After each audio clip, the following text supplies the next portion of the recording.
Welcome back to the Agents Confidential podcast. Today we're going to be talking about how people buy with emotion and justify with logic, how to connect on a human level first. Yeah, agents often focus a little bit too much on facts, plan details, or carrier comparisons, or at least they and can miss what actually drives people to say yes. So, we're going to unpack the psychology behind emotional buying, how trust and relatability come first, and how agents can use their insight to sell better by connecting better. So, Yana, tell me a little bit about, because I feel like this is like psychology behind this principle. Mm-hmm. Um, Yeah. I'm no psychology No. expert.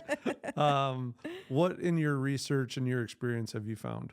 Yeah, so neuroscience actually shows that emotions precede logic in the decision making process. So the process of making a decision is we feel and then we rationalize. I've got a buying with emotion and rationalizing it later. Funny little story. Okay, go for it. So my wife's probably listening. Will always remind me that I irrationally and emotionally bought a convertible while she was on a trip with a friend out of town, Hmm. and like a little less than a year before we had our first kid. And I thought it was the greatest thing ever. I was so excited until she got home and saw what I did. Oh my gosh. I emotionally bought that vehicle Yeah. and literally rationalized how I was going to pay for it by future golf lessons that I was going to sell. Oh my gosh, Eric. Yeah. You may want to edit that out, but it is still a debate in our That's house, so funny. like 20 years later, that I called her on the phone and was like, hey, I'm going to buy this car. She said no. I remember her just saying, I can't believe you're doing this. Like, almost like surprised or impressed that I was doing this. Not how she remembers it, but funny story nonetheless. Yeah. But Oh, that's so it's funny. a little bit like the salesperson in that regard is maximizing and getting a lot of benefit from your Oh emotional yeah. decision, right? I'm sure. Oh, they sold you hard. They I they think I made really it too easy. they really did their job well. They used emotion to sell you that car. So there is a psychologist named I am gonna butcher it. Antonio Damasio, I think. A yeah. DAMASIO. Damasio. I That's like how it. that's how I would say it. So I'm just gonna go with it. And his research is foundational in understanding the role of emotion in decision making. So, emotion is not the enemy of rationality, but it's the foundation of it. So, in his work with patients who had damage to the ventromedial prefrontal cortex, which is the part of the brain that processes emotion, he observed that these patients retained normal intelligence, memory, and reasoning ability. However, they couldn't make simple decisions. So, things like choosing between two restaurants or what color pen to use, they couldn't decide. Um, they would deliberate endlessly, unable to weigh the emotional consequence of each option. So, very simple decisions, very, they would debate on it endlessly. What that showed is without emotion, we lose our ability to prioritize, evaluate risk, and make confident decisions, even when logic is intact. His famous quote sums it up: we are not thinking machines that feel, we are feeling machines that think. How this kind of applies to marketing and sales is people buy with emotion. They respond to how something makes them feel. So safe, inspired, confident, relieved, proud. And then they justify that with logic. So after the emotional decision is made, they look for reasons to support it. So in your case, you bought the the convertible and then you were justifying it with logic. So Right. it's such a funny example. So if we're focusing with our clients on emotional triggers that matter, we should be thinking about trust, relief, safety, empowerment, connection, and belonging. I also thought about predictability and just a simple knowing it will work. Yeah. People want safety, peace of mind, and control. not just like a Part B coverage. Mm-hmm. You want to focus on how you want to make your clients feel. Nice.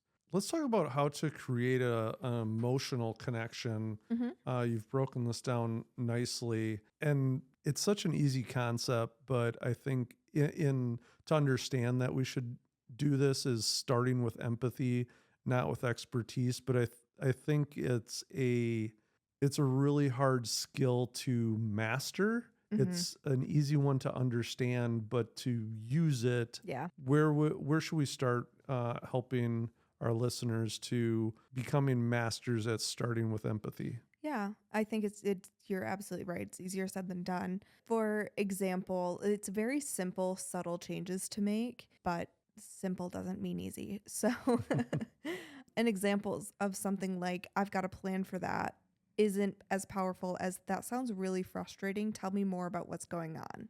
Really diving deep into the understanding of what your client is going through or whoever's in front of you is going through, and really trying to empathize, put yourself in their shoes and feel what they're feeling so that you can guide them through the emotional process of it to then justify with logic later. So some emotional questions that you can ask is what's most important to you in the plan. Another one is what's been hard about this process before. And then a third question that you can ask is how do you want to feel leaving today's appointment? I really like that one in particular at like the beginning of a meeting. Like Oh, for sure. a Yeah. great way to start a meeting is, before you leave today, what are some questions that you have, whether they rattle them off or they have a list or, Hmm. they just go through them and saying, okay, we're going to get through those in the process that I use, Yeah. but making sure that they get their questions answered because you could be providing them tons of information Hmm. and they're taking it all and they on the drive home they're like, "Oh, we didn't ask them about these two things. We need to schedule another appointment or we're going to call back." So, Right. And asking the questions that get to the emotion behind it, just because that just helps the entire situation and to really feel what they're feeling and have a deeper understanding of that so you can guide them in the right way. I've done some coaching in the past where I say find their pain and the money will come. Hmm. Or basically finding what's really important to them and providing a solution to Yeah.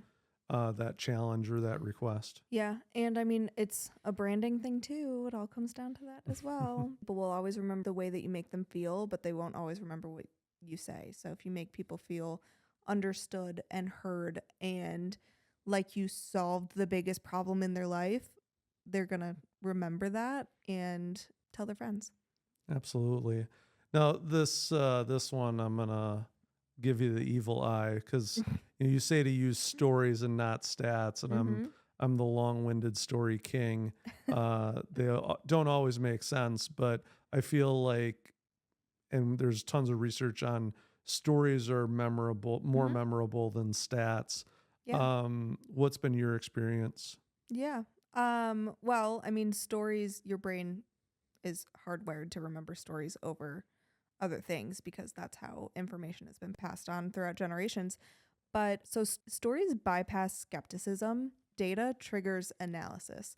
So instead of saying something like, this plan has a $0 copay, say, one of my clients, call her Helen, was so relieved when she went in for her appointment and paid nothing out of pocket. It felt like a huge weight had lifted for her. And I like that because when I hear that, it reminds me nobody wants to be the guinea pig Mm-hmm. of, I don't want to be the first one that's ever used this plan where you're basically in that story telling them, like, my clients have used this, it works, Yeah. giving them that peace of mind that, or to previous episodes where we've talked about feel, felt, found. Mm-hmm. I think it's a great tactic for our agents to use, saying other people have felt this. I understand how you feel. Others have felt this way. What they've found is, Mm-hmm. this answer. For sure. What about, I like trying to embody a chameleon when I talk with people. We talk about mirroring their emotions. Mm-hmm. How do you feel that can be used best? Yeah, I think it's best in matching tone. I know that we can get into the nitty gritty of, well, if they're crossing their legs, you should cross your legs, Mm, and if they have one elbow on the table, then you put one elbow on the table. Like we can get into the nitty gritty of it, but matching their tone helps a lot as well, and mirroring their emotions. So things like, I hear you're nervous about switching plans, and that makes total sense. I'd be cautious too if I were you. So, mirroring the emotional response, not necessarily only body language or tone, like matching the emotion that they're feeling and validating that. Because I think they'll feel more heard, Hmm. right? And like they really get it. Yeah. It's fantastic. And creating that emotional connection. That's what you want to be doing in this phase. So once you've done that and you've matched that emotions, Hmm. how do we bring back into the logic to support the decision? So, that post purchase rationalization, once the emotional yes happens, your job is to provide the facts that help them feel secure in that decision. They're excited about the plan. Great. You've established that emotional connection. Now you want to come in with the logic and the stats. And just so you know, this plan also includes dental and vision, which adds a lot of value. Or something like, this is one of the top rated carriers in Michigan, which gives our clients extra peace of mind. Make them feel smart, empowered, and in control, even though their decision did come from the heart. Nice. Throughout all of this, I mean, the emotional connections doesn't stop, like, it just doesn't stop with one-on-one appointments. You can apply this on your website and social media as well. On your website or social media, you're going to want to use language and headlines like feel confident in your coverage, say goodbye to the overwhelm of Medicare, get the support you deserve, lead with benefit feelings, and then follow with features. And then some calls to action to make would be, let's take the first step together. Schedule a call. We'll make this easy. We'll walk you through it every step of the way. I really like that last one. We'll walk you through. I think it's a time when an agent can really show their and express how they feel they're beneficial to the clients that they're working with. Mm-hmm. So, just to wrap things up and remind you that people don't buy policies, they buy peace of mind, clarity. They buy someone who makes them feel taken care of. Just to recap, yeah, to create that emotional connection, start with empathy, not expertise. Use stories, not stats, and mirror their emotions. Then, when the time comes and they're ready to say yes, bring logic in to support their decision. And remember to apply it to your marketing and messaging because every little touch point helps. Next time you meet with a client or write a piece of content, start with the heart and the logic will follow. Thanks for tuning in to the Agents Confidential podcast. If you liked this episode, share it with a friend. We'll see you next time. Yeah.